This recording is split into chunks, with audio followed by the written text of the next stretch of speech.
Hi there, thank you for visiting my channel. I am Kwame Benny Smith, an HR expert, and I want to specially welcome you to the first episode of the HR Masterclass series. I'm thrilled to have you here with me.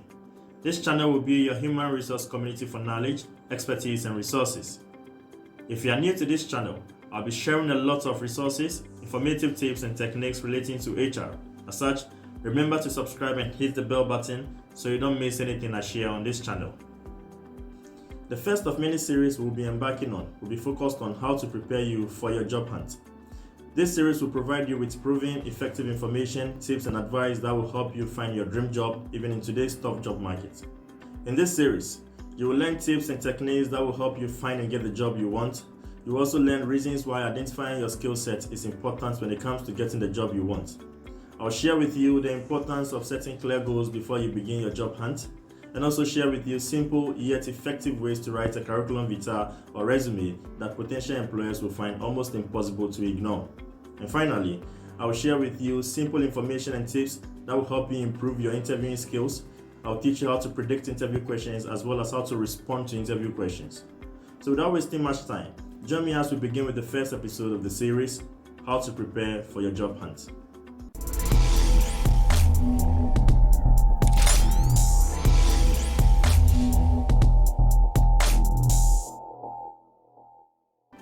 College graduates leave school with a degree in their hands and enthusiasm for the career they want to build.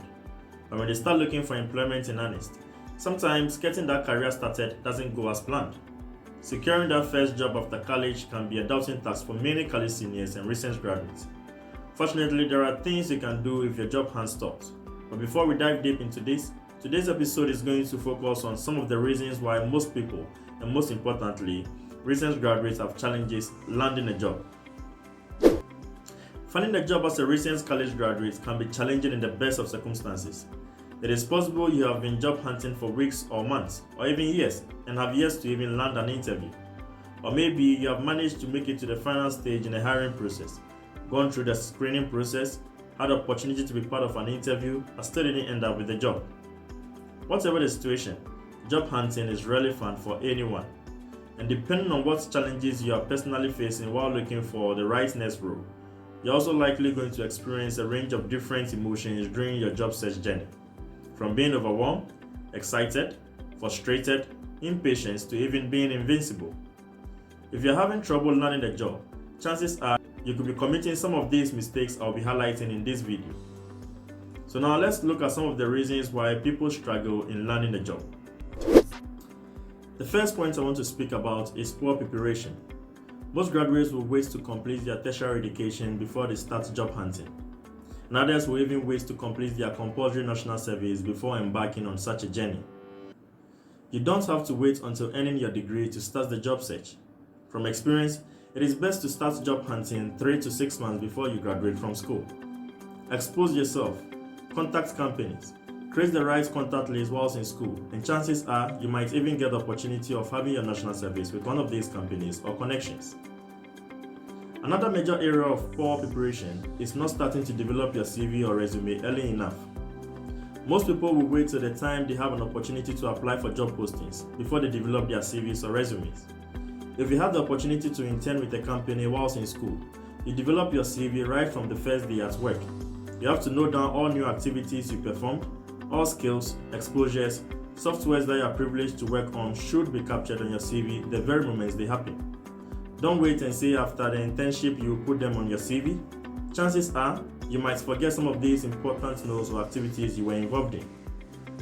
In short, CVs or resumes are developed and updated as and when you gain a new experience, exposure, or skill.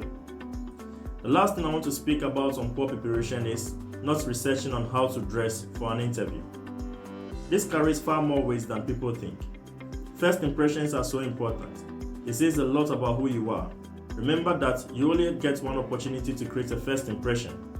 Unless it is specifically not required, you should always dress in the proper business attire, such as a suit and a tie, or equivalent if you're a female.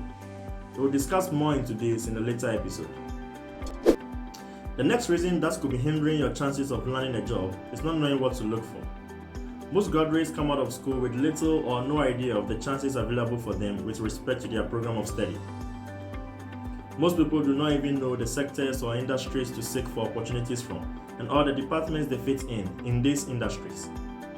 I once spoke to a social science graduate of the opportunities available to social scientists at the mining industry, and to my surprise, she didn't even know she has a chance to work in a mining company, thinking it was only for mining engineers and other engineering experts. I asked if she has heard of the sustainability department or who a stakeholder engagement officer is. Even though she has heard of the department, she knew nothing about what it entails, the roles available in such a department, and subsequently the opportunities thereof.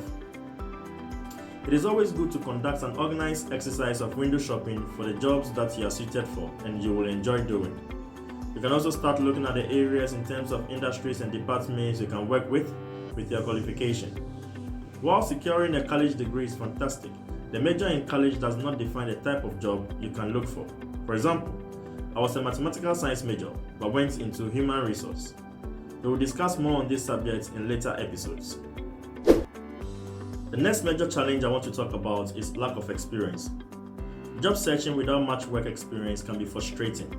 Not only do employers look for certain attributes on their candidates' resumes and want them to possess certain key skills and qualities, but they also highly consider work experience when hiring new graduates. Employers will tell you that you need more experience, but how are you supposed to get it if no one is willing to hire you or you're just coming out of school? A survey conducted by the National Association of Colleges and Employers indicated that nearly 91% of employers prefer that their candidates have work experience, and 65% prefer their candidates to have relevant work experience, that is to say, experience pertaining to a specific role. Now, from this survey, we can deduce that most employers will prefer you to have some level of work experience, irrespective of the role. So the question is, how do you gain this experience? You can gain experience from internships whilst in school, volunteering activities, and working on projects. In fact, employers cited from this survey internship experience with the organization as the top factor influencing their decision when choosing between two otherwise equally qualified candidates, followed by whether the candidate has internship experience within the hiring organization's sector or industry. Look for ways to get the experience you lack. Yes, it would be nice to step into a full-time job, but if no one is offering you that opportunity, look for ways to get more experience for your resume. Part-time internship, volunteering, or even just doing projects on your own can mitigate some of that experience deficit and make you a stronger candidate. Another reason that could be blocking your chances of landing a job is not being proactive enough. Many recent graduates apply for jobs and never follow up, which can lead to missed opportunities. Too often, you apply to just one job and wait and wait and wait. Yes, some will say in our part of the world, follow-ups do not really work. I will agree to some extent, but we still have some very good HRs or organizations willing to provide a listening ear. You need to change your game plan and project manage your job search and take it much more seriously. Why apply for just one role and sit and wait till the advert ends before searching for the next opportunity? College graduates need to be organized to apply to 10 jobs at a time. A simple job tracker and a proper use of your calendar for follow-ups will be a great start. I have been asked this question by many job seekers. How long should you wait before contacting the recruiter or employer? And this is something most job seekers get wrong. For senior level, it is a good idea to send an email or, where applicable, a message on LinkedIn instead of calling up, as it may be considered intrusive in the initial stages of the selection process. It may be more appropriate to call if you have been shortlisted for an interview. And for a junior level, the recruiter might take even longer to get back to you, say 15 days. So do not send a mail before 2 weeks, or you might be considered too desperate for a job and are likely to weaken your bargaining position. Sometimes, headhunters may like your resume and keep your profile in their database for as long as 1 to 3 months before getting back to you. This is because they may not have the right opening at the moment and respond only when an appropriate position opens up. When you do send a follow-up mail, make it short and lucid. The subject line should be clearly mentioned and the mail should be politely worded. Briefly reaffirm your interest in the job and why you are a good fit. Remind them of your resume and ask for a response. If you still don't get a mail from them, you are clearly not the front runner for this role.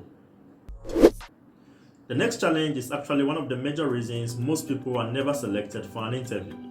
Thus, they are applying for the wrong roles. It is always important to be realistic about what types of jobs you will be considered qualified for.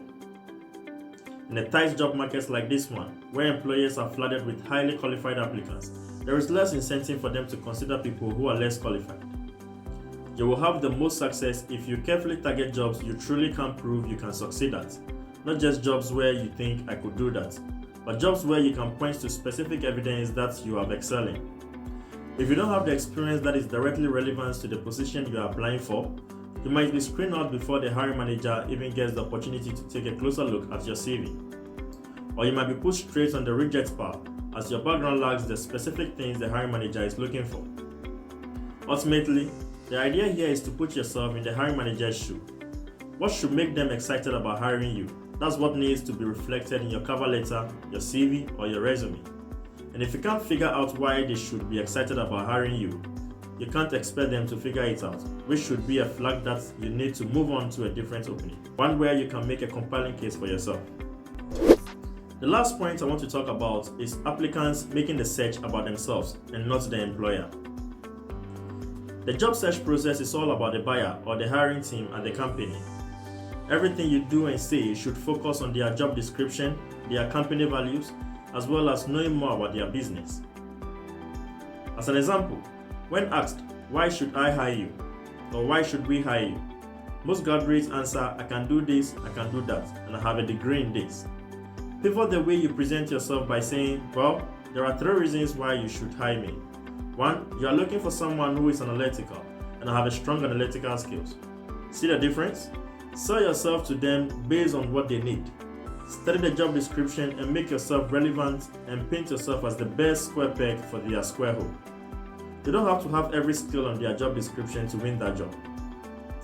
Now that we are familiar with some of the challenges preventing us from landing that job, we can take charge of the process by following a few simple strategies to get your career off to a positive start.